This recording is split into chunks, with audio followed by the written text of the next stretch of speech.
नमस्ते दर्शक मित्रों, मेरी YouTube चैनल पवित्र गाथा में आप सबका हार्दिक स्वागत है। बाबा रामदेव जी जन्म कथा, इतिहास और मेला।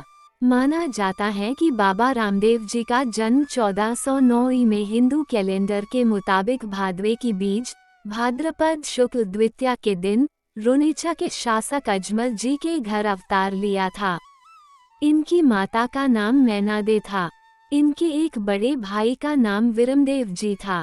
तोमर वंशीय राजपूत में जन्म लेने वाले बाबा रामदेव जी के पिता अजमल जी निसंतान थे। संतान सुख प्राप्ति के लिए इन्होंने द्वारकाधीश जी की भक्ति की। उनकी सच्ची भक्ति से प्रसन्न होकर भगवान ने वरदान दिया था कि भादवे सुदी बीज को वे स्वयं आपके घर बेटा बनकर अवतरित होंगे। पोकरण के राजा अजमाल जी निसंतान थे। उन्हें इस बात से इतना दुख नहीं होता था। वे अपनी प्रजा को ही संतान समझते थे। दूसरी तरफ भैरव राक्षस के आतंक से संपूर्ण पोकरण क्षेत्र में लोगों के भय का माहौल बना हुआ था। एक दिन की बात थी। मूसलाधार वर्षा होने के बाद किसान पुत्र खेत जोतने जा रहे थे। तभी उन्हें अजमाल जी महाराज के दर्शन हो गए। इनके बांझ होने के कारण बड़ा अपशगुन हुआ और वहीं से वापस लौट गए। जब अजमल जी ने उन किसानों को रोककर यूं वापस चले जाने का कारण पूछा तो पता चला वे निसंतान हैं और खेती की वेला बांझ व्यक्ति के दर्शन से अपशगुन होता है। ये शब्द अजमल जी के कलेजे को चीरने लगे। अब तक प्रजा की भलाई के लिए भगवान द्वारकाधीश से आशीर्वाद मांगने वाले अजमल जी अब पुत्र कामना करने लगे। इस दौरान कई बार वो गुजरात के द्वारका नगरी दर्शन भी करने गए, मगर उनकी मनोइच्छा पूर्ण न हो सकी थी। आखिर उन्होंने हार मानकर मैनादे से यह कहकर अंतिम द्वारका यात्रा को निकल गए कि यदि इस बार भगवान नहीं मिले तो वे अपना मुँह लेकर वापस नहीं आएंगे। अजमल जी के द्वारका जाने पर वे मंदिर की मूर्ति से पूछने लगे, हे भगवान, आखिर मैंने ऐसा क्या पाप किया जिसकी सजा मुझे दे रहे हो? आप जवाब क्यों नहीं देते? कई बार ये कहने पर उन्हें मूर्ति से कोई जवाब नहीं मिला तो तामस में आकर अजमल ने बाजरे के लड्डू द्वारकाधीश की मूर्ति को मारे। ये देख पुजारी बौखला गया और पूछा, तुम्हें क्या चाहिए? अजमल जी कहने लगे, मुझे भगवान के दर्शन चाहिए। पुजारी ने सोचा, इसको भगवान के दर्शन का कितना प्यासा है। सोचकर कह दिया, इस दरिया में द्वाराधीश रहते हैं। अजमल जी ने आव देखा न ताव झट से उसमें कूद पड़े। भगवान द्वारकाधीश सच्चे भक्ति की भक्ति भावना देखकर गदगद हो उठे। उन्होंने उस दरिया में ही अजमल जी को दर्शन दिए और भादवा सुदी बीज सोमवार को उनके घर अवतरित होने का वचन देकर सम्मान विदा किया। बाबा रामदेव जी का बचपन। हिंदुओं के लिए बाबा रामदेव जी और मुस्लिम संप्रदाय के लिए रामसा पीर कहे जाने वाले बाबा ने ईश्वर का अवतार लेकर कई ऐसे चमत्कार दिखाए और कार्य किए जिन्हें कोई भी साधारण मनुष्य नहीं कर सकता।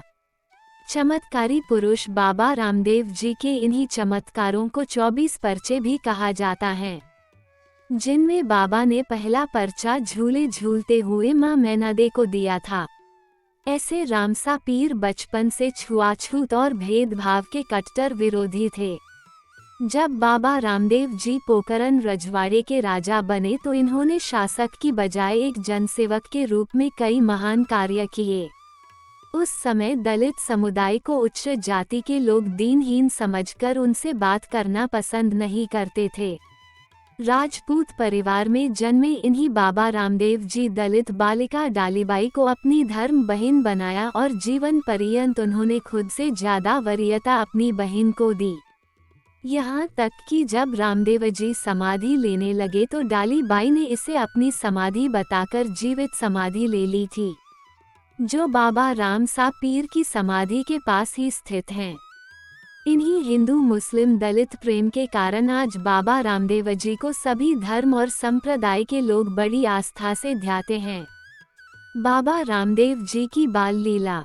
अवतारी पुरुष बाबा रामदेव जी की लीलाएं उनके जन्म के साथ ही शुरू हो गई थी। उनके जन्म के समय सारे महल में जल से भरे बर्तन दूध में बदल गए, घंटियां बजने लगी, आकाशवाणी होने लगी, आंगन में कुमकुम के पदचिह्न बन गए। माँ के एक बार झूला झूलाते समय दूध उफनने लगा तो बाबा रामदेव जी ने अपने हाथ के इशारे से दूध को थमा दिया था। बचपन में बाबा रामदेव जी दवरा कपड़े का घोड़ा बनवाने की जिद पर अड़ जाने के बाद अजमल जी ने एक दर्जी को कपड़े देकर बालक रामदेव के लिए घोड़ा बनाने को कहा। बाबा रामदेव जी जब उस कपड़े के घोड़े पर बैठे तो वह आकाश में उड़ गया। खेलते खेलते बाबा रामदेव जी द्वारा दैत्य भैरव का वध करना जैसे बहुत चमत्कारिक परिचित चमत्कार इन्होंने बेहद कम आयु अपने बाल समय में बाबा रामदेव जी ने दिखाकर सभी लोगों का दिल जीत लिया था। बाबा रामदेव जी द्वारा भैरव राक्षस वध कथा। इन्हीं बाबा रामदेव जी के अवतार की एक वजह भैरव नाम के दैत्य के बढ़ते अपराध भी था।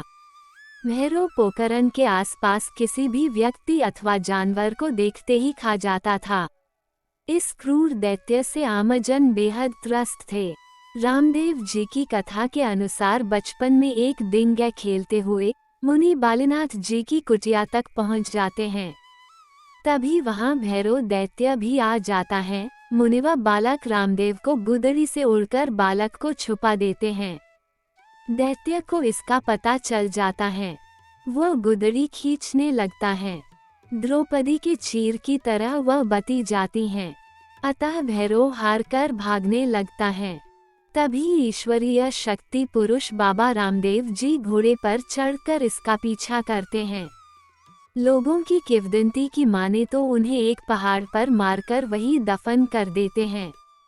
जबकि मुहनौत नैन्सी की मारवाड़ रा परगना री विगत के अनुसार इसे जीवनदान देकर आज से कुकर्म न करने व मारवाड़ छोड़ चले जाने पर बाबा रामदेव जी भैरव को माफ कर देते हैं और वह चला जाता है। इस प्रकार एक मायावी राक्षसी शक्ति से जैसलमेर के लोगों को रामसा पीर ने पीछा छुड़वाया। बाबा रामदेव जी का विवाह। संवत सन 1426 में बाबा रामदेव जी का विवाह अमरकोट जो वर्तमान में पाकिस्तान में स्थित है, यहाँ के दलपत जी सोढ़ा की पुत्री नेतलदे के साथ श्री बाबा रामदेव जी का विवाह हुआ।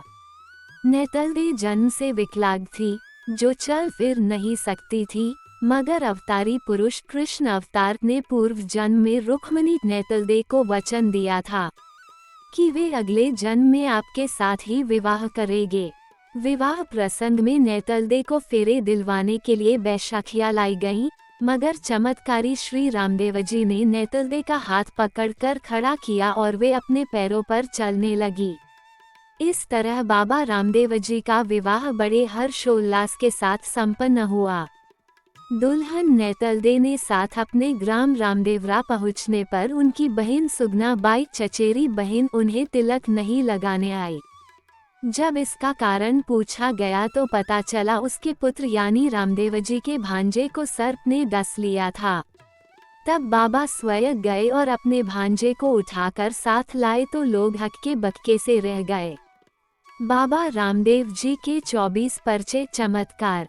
लोक देवता बाबा रामदेव जी ने जन्म से लेकर अपने जीवन में 24 ऐसे चमत्कार दिखाए, जिन्हें आज भी बाबा रामदेव जी के भजनों में याद किया था। माँ मैनादे को इन्होंने पहला चमत्कार दिखाया, दर्जी को चिथड़े का घोड़ा बनाने पर चमत्कार, भैरव राक्षस को बाबा रामदेव जी का चमत्कार, सेठ बोहितराज की डूबती नाव उभारकर उनको पर्चा, लक्खी बिंजारा को पर्चा, रानी नेतलदे को पर्चा, बहन सुगना को पर्चा, 5 पीरों को पर्चा सहित बाबा रामदेव जी ने कुल 24 पर्चे दिए। बाबा रामदेव जी की समाधि। मात्र 33 वर्ष की अवस्था में चमत्कारी पुरुष श्री बाबा रामदेव जी ने समाधि लेने का निश्चय किया। समाधि लेने से पूर्व अपने मुताबिक स्थान बताकर समाधि को बनाने का आदेश दिया।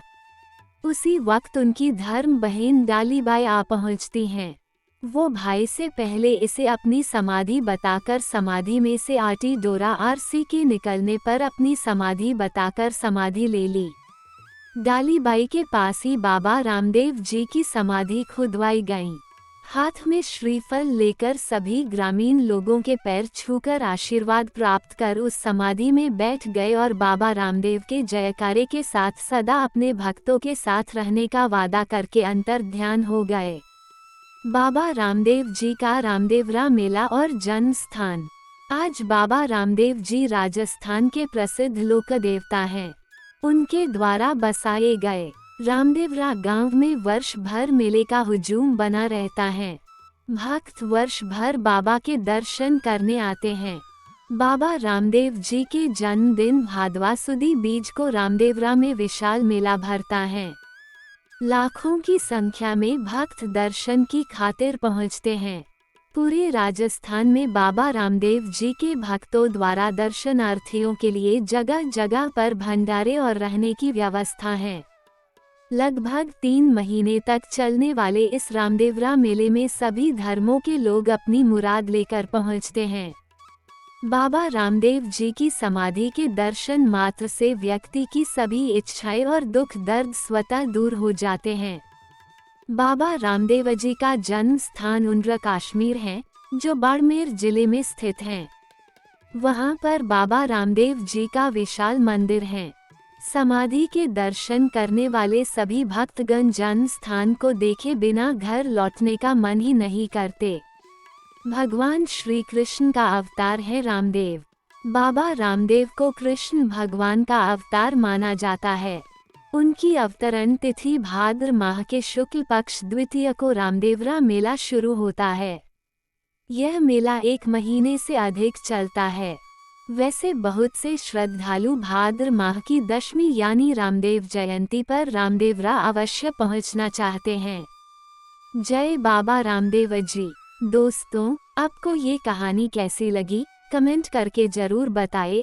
ऐसी और कहानी सुनने के लिए इसे लाइक और शेयर करिए। मेरी चैनल को सब्सक्राइब जरूर करिए। धन्यवाद।